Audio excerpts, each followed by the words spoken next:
Hi everyone, welcome back to Onirao Design Hub. Today I'm going to share with you how to find a good topic for your component 1. As you know, when it comes to art and design exams, both GCSE or IGCSE, you have to submit two components, component 1 and component 2. Component 2, you will be getting an exam paper with several topics that you can choose one of it. But when it comes to component 1, you are the one who are choosing a topic for your portfolios. There's no any suggestions, there's no any limitations as well. You have full freedom to come up with your own topic. Choosing a right topic is one of the most important decisions that you make because you will be working on this project for several months. You have a long period to work on. So choosing a right topic will keep you motivated and give you creative possibilities as well as help you to produce a more personal and successful portfolio. In this video, I'm going to share with you a simple step-by-step process to find a good topic for your component 1. So let's get started. Step 1. Start with your interest. The best topic comes from things you genuinely enjoy or are curious about. What I advise my students to do a mind map about yourself before you start anything. Ask yourself, what hobbies do I have? What places inspire me? What objects do I collect or use every day? What emotions or memories are meaningful to me? What issues in society or nature interest me? Remember, the topic doesn't have to be complicated. Even everyday objects can become exciting artwork when explored creatively. Step 2. Think beyond the obvious. Many students choose a broad topic like nature. Instead of stopping there, ask yourself, which part of nature? Why does it interest me? Can I make it personal?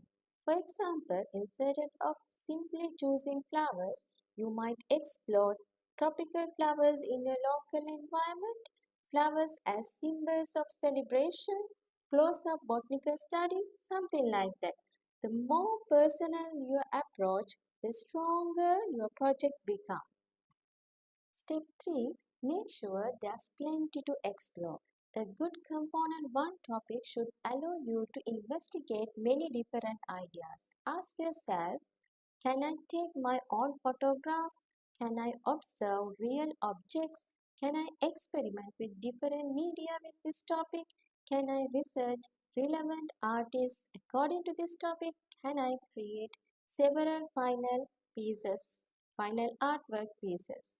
If your answer is yes, you are probably on the right track. Step 4. Gather visual resources. Before deciding on a topic, check whether you can collect enough visual references. This might include your own photographs, observational drawings, objects from home, outdoor sketches, textures, color studies.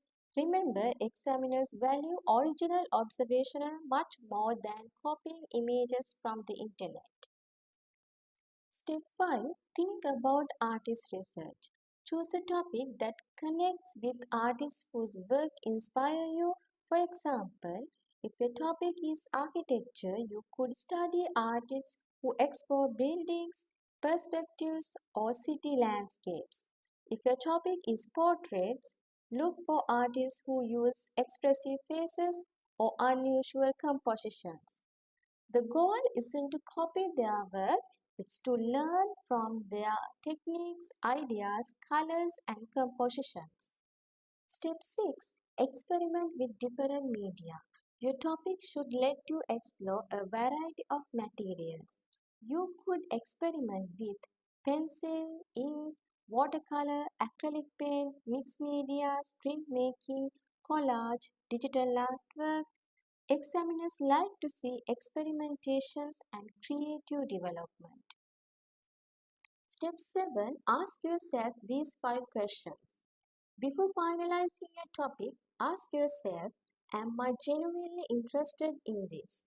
Can I collect my own primary resources to this topic? Can I develop several ideas from it? Can I experiment with different techniques? Will I still enjoy working on this in several months? If your answer is yes to all 5 questions, you have found a strong topic.